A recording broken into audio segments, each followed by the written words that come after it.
আজ জুমার দিনে বাড়াতে গোপনে আল্লাহর এই নামটি 101 বার পড়ুন। 60 বছরের গুনাহ মাফ হবে, ভাগ্য খুলে যাবে, দোয়া কবুল হবে, আশা আকাঙ্ক্ষা পূরণ হবে। জুমার দিন সাপ্তাহিক সকল দিন থেকে শ্রেষ্ঠ দিন। জুমার দিন আল্লাহ তাআলার পক্ষ থেকে অসংখ্য অগণিত নিয়ামত প্রদান করা হয়ে থাকে। জুমার দিনের ফজিলত সম্পর্কে হযরত আবু হুরায়রা রাদিয়াল্লাহু তাআলা থেকে বর্ণিত, তিনি বলেন, রাসূলুল্লাহ সাল্লাল্লাহু আলাইহি সাল্লাম ইরশাদ করেছেন, যেসব দিবসে সূর্য উদয় হয় তার মধ্যে জুমার দিবসই উত্তম। ওই দিবসই হযরত আদম আলাইহিস সালামকে সৃষ্টি করা হয়েছে, ওই দিবসই তাকে দুনিয়াতে পাঠানো হয়, ওই দিনই তার তওবা কবুল হয় এবং ওই দিনেই তিনি ইন্তিকাল করেন, ওই দিনই কিয়ামত সংঘটিত হবে। জুমার দিন যত প্রাণী কুল রয়েছে, যত সৃষ্টিজীব রয়েছে, যত মাখলুকাত রয়েছে, জিন ও ইনসান ব্যতীত সমস্ত প্রাণী কুল সুবেহ সাদিক থেকে নিয়ে সংগঠিত হওয়ার ভয়ে ভীত সন্ত্রস্ত থাকে। এই দিনের মধ্যে বিশেষ একটি মুহূর্ত রয়েছে, সময় রয়েছে। কোনো মুমিন বান্দা যদি আল্লাহ তাআলার দরবারে কোনো কিছু কামনা করে, বাসনা করে, আল্লাহ তাআলা তাই তাকে প্রদান করবেন, যেটা তার জন্য কল্যাণকর।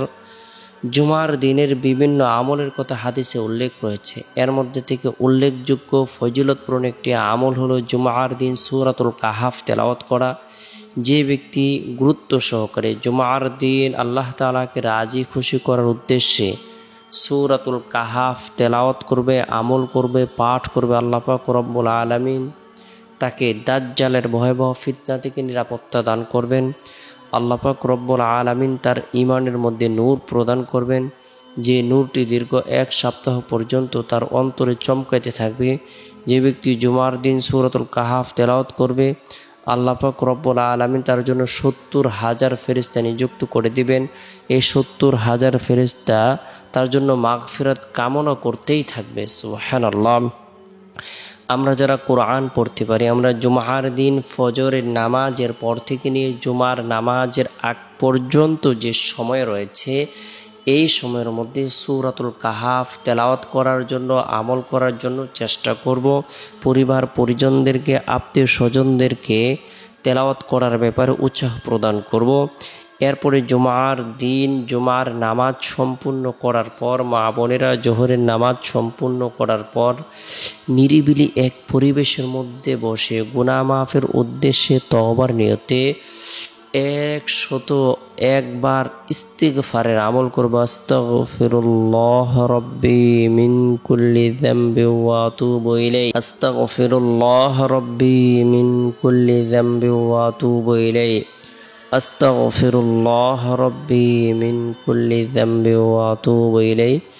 যে ব্যক্তি গুরুত্ব সহকারে ইস্তিগফারের আমল করবে, আল্লাহ তাআলার প্রতি পরিপূর্ণ বিশ্বাস রাখবে, আল্লাহ পাক রব্বুল আলামিন তার জীবনের সগীরা কবিরা, জাহিরি বাতিনি, শিরিক বিদাত, ইচ্ছায় অনিচ্ছায়, গোপনে প্রকাশ্যে, হাতের গুনাহ, পায়ের গুনাহ, চক্ষুর গুনাহ, কানের গুনাহ, শরীরের অঙ্গ প্রত্যঙ্গের গুনাহসমূহ আল্লাহ তাআলা ধুয়ে মুছে নবজাত শিশুর ন্যায় নিষ্পাপ করে দিবেন। তাই ইস্তিগফারের আমল করব। আল্লাহ পাক রব্বুল আলামিন পছন্দ করবেন, ভালোবাসবেন। আল্লাহ পাক রব্বুল আলামিন ফেরেশতাদের নূরানি মজলিসের মধ্যে আপনার আমার ব্যাপারে আলোচনা করবেন। এরপরে আল্লাহ পাক রব্বুল আলামিনের গুণবাচক বরকতপূর্ণ এই নামটি গোপনে 101 বার আমল করব।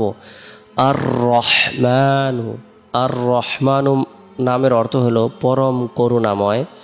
যে ব্যক্তি আর রহমানু নামটি আমল করবে, আল্লাহ পাক রব্বুল আলামিন তার দুনিয়ার যত ধরনের প্রয়োজন রয়েছে, হাজত রয়েছে, ইচ্ছে রয়েছে, আশা আকাঙ্ক্ষা রয়েছে, সকল ধরনের হাজতকে আল্লাহ তাআলা পূরণ করে দিবেন।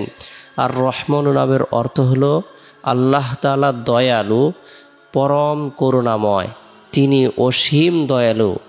আল্লাহ পাক রব্বুল আলামিন এত বেশি দয়ালু যে আল্লাহ তাআলার হুকুম পালন করে এবং যে আল্লাহ তাআলার হুকুম লঙ্ঘন করে, যে আল্লাহ তাআলাকে এক বলে আল্লাহ তাআলার একাত্মবাদকে স্বীকার করে এবং কি কেউ আছে আল্লাহ তাআলার সাথে অংশীদার সাব্যস্ত করে, কেউ আল্লাহ তাআলার বাধ্য, কেউ আবার অবাধ্য, নারী পুরুষ নির্বিশেষে, আস্তিক নাস্তিক, মুসলমান বেঈমান কাফির, সকলের প্রতি যিনি দয়া প্রদর্শন করেন তিনি হলেন রহমান।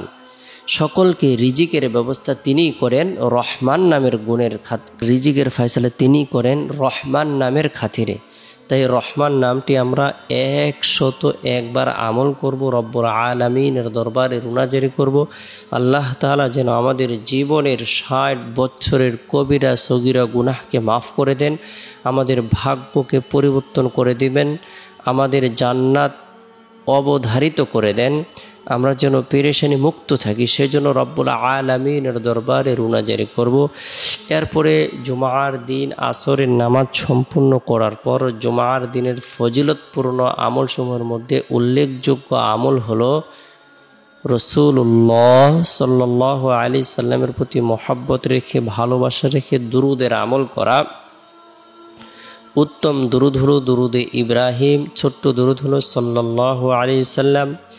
এছাড়াও বিভিন্ন কিতাবে জুমার দিনে এই দুরুদটি আমল করার ব্যাপারে উৎসাহ প্রদান করা হয়েছে। আল্লাহুম্মা সাল্লি আলা মুহাম্মাদিন নাবিয়্যিল উম্মি ওয়া আলা আলিহি ওয়া সাল্লিম তাসলিমা। এই দুরুদটি কোনো ব্যক্তি যদি আমল করে আল্লাহ তাআলা তার সগীরা গুনাহগুলোকে মাফ করে দিবেন। এই দুরুদের আমল করব, আল্লাহ তাআলা হাজত সমূহকে পূরণ করে দিবেন, পেরেশানিকে দূর করে দিবেন, অভাবকে দূর করে দিবেন, দুঃখকে দূর করে দিবেন, কষ্টকে দূর করে দিবেন, গায়েবী সাহায্য প্রদান করবেন। এরপরে জুমার দিন মাগরিবের পূর্ব মুহূর্তে রব্বুল আলামিনের দরবারে নিজের জন্য, পরিবার পরিজনদের জন্য, আত্মীয় স্বজনদের জন্য, জীবিতদের জন্য, মৃতদের জন্য, বিশ্ববাসীর জন্য মাগফিরাত কামনা করব। আল্লাহ তাআলা যেন সকলকে মাফ করে দেন, সকলের পদমর্যাদাকে বৃদ্ধি করে দেন, সকলের উপর খাস রহমত বর্ষণ করেন, সেজন্য রব্বুল আলামিনের দরবারে রুনাজারি করব। এরপরে জুমার দিন শেষ হওয়ার পর যে রাত আসে, রাতটি হলো বরকতপূর্ণ একটি রাত। এই রাতের মধ্যে বিশেষ করে এশার নামাজ সম্পূর্ণ করার পর আল্লাহর পবিত্রতা বর্ণনা করার উদ্দেশ্যে, আল্লাহর প্রশংসা বর্ণনা করার উদ্দেশ্যে, আল্লাহর বরত্বকে স্বীকার করার উদ্দেশ্যে সুবহানাল্লাহ 33 বার, আলহামদুলিল্লাহ 33 বার, আল্লাহু আকবার 34 বার এই তাসবিহ তাহলিল তাকবীর পাঠ করব।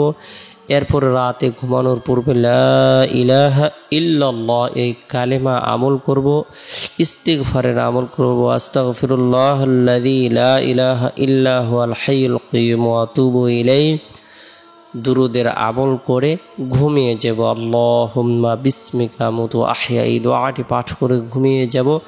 চেষ্টা করব রাতের 1/3 অংশে ঘুম থেকে জাগ্রত হয়ে তাহাজ্জুদের নামাজ পড়ার জন্য, কেননা আল্লাহ পাক রব্বুল আলামিন রাতের 1/3 অংশে প্রথম আসমানে আগমন করে সারা পৃথিবীর সমস্ত মানুষের সকল ধরনের হাজত সমূহকে পূরণ করে দেওয়ার জন্য নিজের পক্ষ থেকে ঘোষণা করে থাকেন, দোয়াকে কবুল করে থাকেন। তাই আমরা গুরুত্ব সহকারে জুমার দিনটিকে গুরুত্ব দেব।